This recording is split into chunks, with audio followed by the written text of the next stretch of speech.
What's going on, guys? Part 4, or I think maybe 5 now actually, of the winter beater E34 mini resto project. So last video was me doing the trans flush and I think like the control arm and stuff.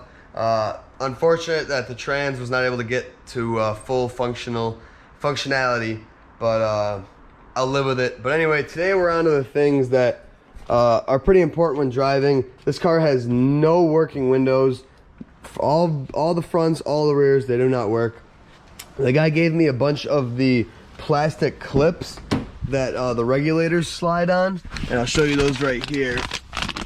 That's these things right here. He said that's what it needs. Not sure if I believe him, but we'll check that out. As you can see, this door panel is bolted on, so that's pretty shoddy. But we're gonna pull this door card off. Realistically, I only want the front two. I only care about the front two. I'm not gonna go ahead and do all 4. That's a lot of time and a lot of probably broken door cards. I'm gonna start with this one, then we'll do the passenger if this fixes it. Once I pull it off, I'll know right away. You can hear the motors wanting to turn, so they're not a bad motor. So I do think it is something related to this. It's the windows are off track or something. So I'm gonna pull that thing off and then start there. Then from there on, I got a head unit I gotta put in it. You can see this absolute mess of stock wiring cut and then whatever all this stuff is. I don't think this car has aftermarket speakers, but I'll have to check because these are a bunch of aftermarket wires, so we'll see.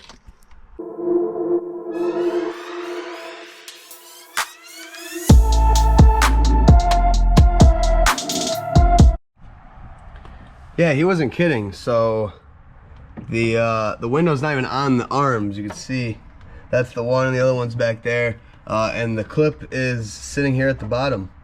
So doesn't look broken, it's just not on. So I don't know what he meant by that, but that should be fun. And I see that the central locking wiring is cut there, and whatever the hell these plug into. I've actually don't remember seeing these plugs, but I see how one goes there. So maybe I'll try to fix that, and so the central locking works again. That'd be pretty nice.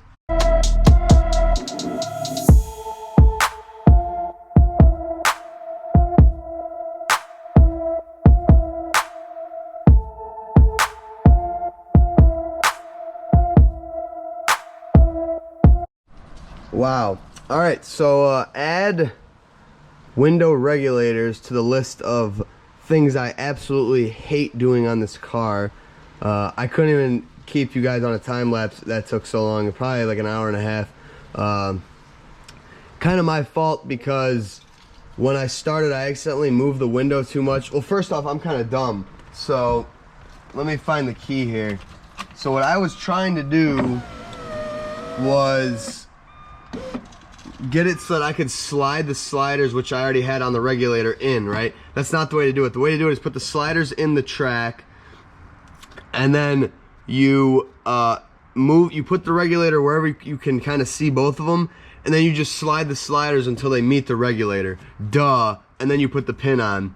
So before I learned that, I was maneuvering the window, and doing that, I got the window off of track.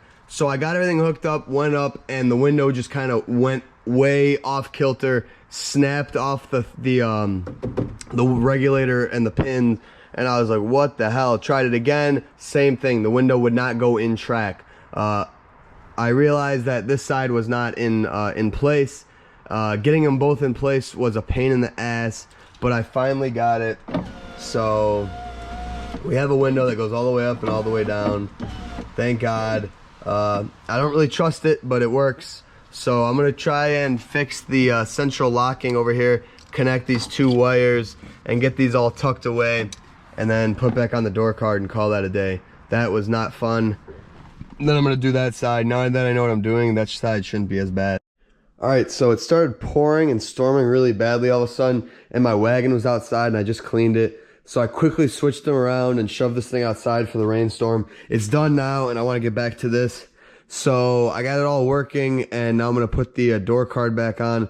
The door card's missing nearly all the clips. This guy self-tapped it, so I just got to basically screw it back in and reconnect, the screw there, reconnect the mirror, and then get this tweeter set up, even though it's broken. Then we're gonna move on to, I think I'm gonna handle the radio because I kind of want to drive this thing tomorrow, and I'd rather have a radio than that window working, and then I'll do that window after the radio, so like tomorrow or something. But can't wait to figure this wiring out.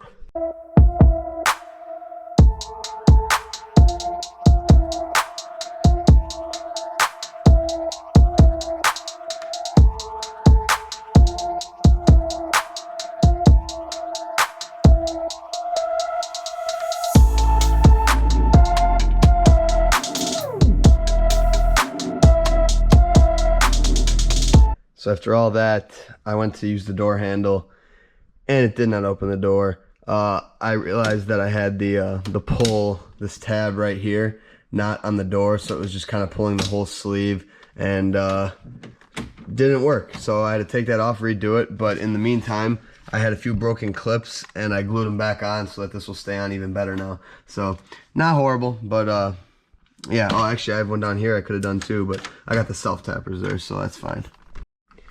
So now that that is finally done and fixed, on to this disaster. It is never fun messing with someone else's wiring and radio installs, because no one does it right, and then you're left with this disaster. So the car has audio routings for a sub, which is one of these blue ones. Not sure which one it is, but you know, kind of hard to see because they're all the same freaking wires. But the two rear speakers are aftermarket. These two bottom ones are stock.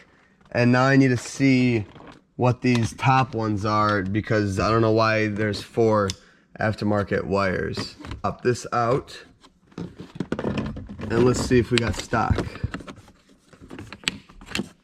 Yes, all right, so that's stock. These are stock, I believe. Yes. All right, so yeah, I don't know where all these freaking wires come from, because it doesn't need that much. But aside from that, this guy cut these way too short, so these are gonna be a pain in the ass to splice in. So got my work cut out ahead of me. It came with this Sony head unit. Hopefully it's good. It has the harness, thank God. And then from here, you basically just kind of gotta figure out, you know, how to decipher the wiring. On the BMW, the yellow and the blue twisted wires with different colors are the speaker wires. So you have either a yellow or a blue, and then inside that, the stripe on them is either a blue or a red, and whatever has the colors is the power, and then the one that has the silver line or the brown line through it is the ground. I learned that. And then the other things are basically signal, power, ground. I don't know really the rest, but because there's quite a bit, so kind of just trial and error.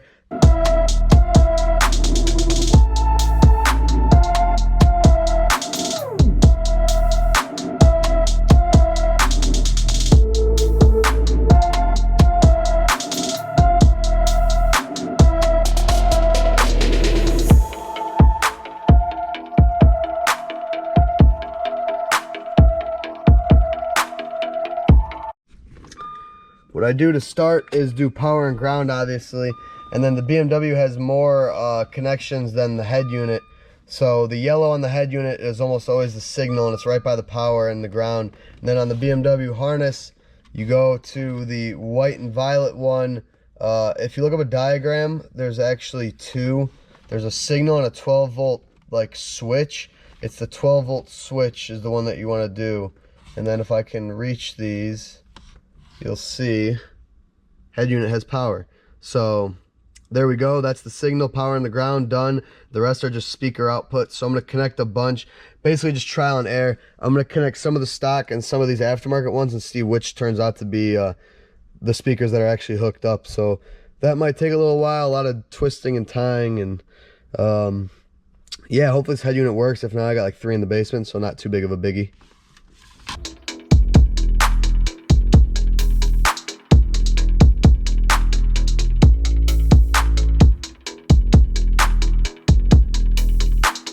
So after many attempts of doing different things, trying different head units, I I was getting no sound, and then I looked up a little diagram and I found out that there is a white wire on the stock harness, and that for some reason, or not for some reason, but that is what powers the amp, the stock amp.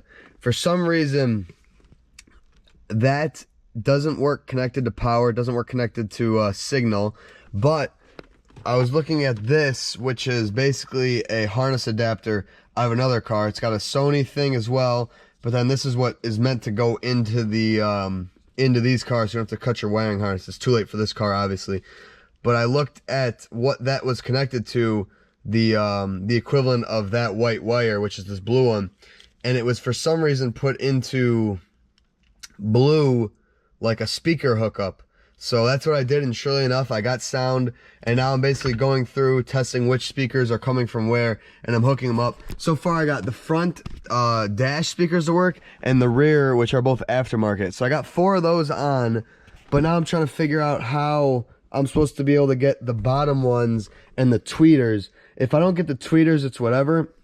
But I don't know why I'm not able to wire in the bottom speakers, because then, you know, I'm out of wires, like I'm out of available spots on here, which is very weird. So I don't really know if you're able to, like, you know, do 2 to 1 or not, but I would like to be able to use the stock bottom speakers because those are pretty good speakers. So we're gonna see here. We're gonna see if I can figure something out.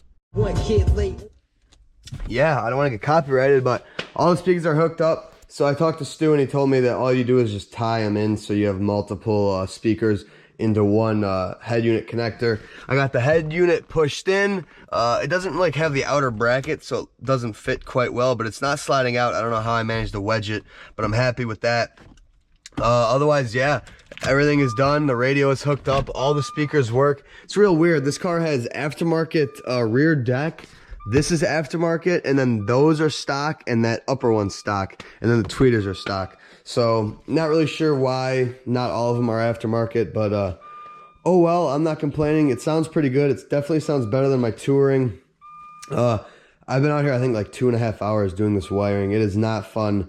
Like I said, someone else's hack job is never fun to fix or figure out, for that matter. But got it figured out, got speakers, so that's awesome. Tomorrow's gonna be my first test run. I'm gonna take this thing to class and see how she does. I didn't fix this window yet. I gotta do that tomorrow. I don't think you guys will necessarily care to see 2 windows doing the same exact thing, but maybe I'll time lapse it, whatever. Otherwise, drivability of this car has drastically increased. I'm super stoked to have a working sound system with aux. That is an absolute must on these cars. So I'm gonna clean up my tools and I'm done for the day. I gotta get this thing out of here, put my touring back inside, and then yeah, drive that thing tomorrow and we'll see how she does.